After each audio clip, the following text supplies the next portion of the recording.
Shalom saudaraku, berjumpa kembali bersama dengan saya Pendeta Jakob Setio dalam program Sapa Jemaat di Rumah. Mari kita masuk dalam hadirat Tuhan, kita berdoa mohon penyertaan dan berkat Allah dicurahkan atas kita. Bapa, kami menyerahkan waktu renungan firman Tuhan kali ini ke dalam tangan kasih-Mu. Mohon hikmat-Mu, mohon pencerahan daripadamu. Biarlah kami mengerti akan kehendak-Mu, supaya sepanjang hari ini menjadi hari yang diberkati, di mana kami boleh hidup seturut dengan kehendak-Mu. Berfirmanlah Tuhan, kami siap diberkati. Di dalam nama Yesus kami berdoa dan bersyukur kepadamu. Haleluya, amin. Firman Tuhan kali ini terambil dari Amsal 16 ayat 32. Amsal 16 ayat 32 berkata, orang yang sabar melebihi seorang pahlawan. Orang yang menguasai dirinya melebihi orang yang merebut kota. Saudaraku, ayat firman Tuhan di atas mengindikasikan bahwa betapa sulitnya manusia untuk menguasai nafsunya sendiri. Itulah sebabnya di sana dikatakan bahwa orang yang bisa menguasai dirinya sendiri adalah orang yang hebat, lebih hebat dari seorang pahlawan yang merebut kota. Itu artinya peperangan terberat dalam hidup ini bukan saat menghadapi musuh, melainkan menghadapi diri kita sendiri dengan nafsu-nafsunya yang senantiasa menuntut untuk dipenuhi. Karena beratnya melawan hawa nafsu diri kita sendiri, tak heran ada begitu banyak orang-orang yang dicatat oleh Alkitab berjatuhan begitu rupa. Sebagian besar dari mereka adalah orang-orang ternama, termasyhur, bahkan hebat di dalam bidang mereka masing-masing. Sebut saja Raja Daud misalnya. Siapa yang tidak mengenal pria yang hebat ini?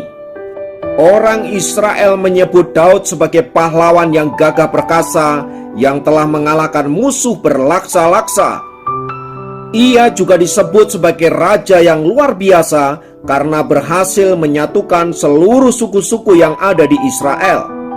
Namun citra dirinya yang luar biasa itu menjadi rusak karena ketidakmampuannya dalam menguasai nafsunya terhadap Batseba. Hanya karena api asmara sesaat, Daud akhirnya jatuh ke dalam jurang dosa yang begitu dalam.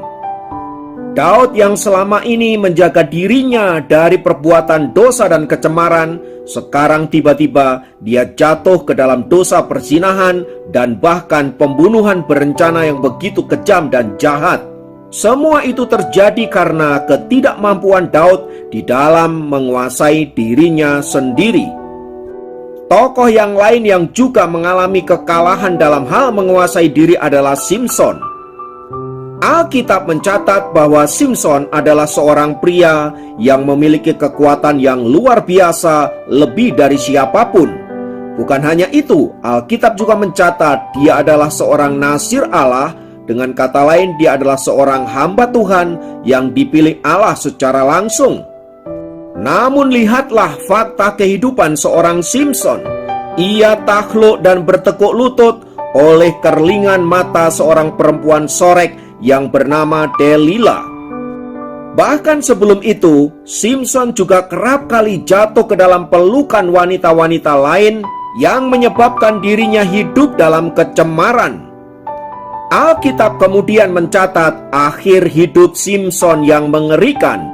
Semua itu terjadi karena ketidakmampuan dia di dalam menguasai nafsunya sendiri dan godaan-godaan yang datang kepadanya. Demikian ada begitu banyak tokoh-tokoh yang lain yang mengalami nasib yang sama seperti Daud dan Simson. Ingatlah saudaraku bahwa nafsu adalah hamba yang baik, tetapi ia adalah tuan yang jahat bagi kita yang mau mengikutinya.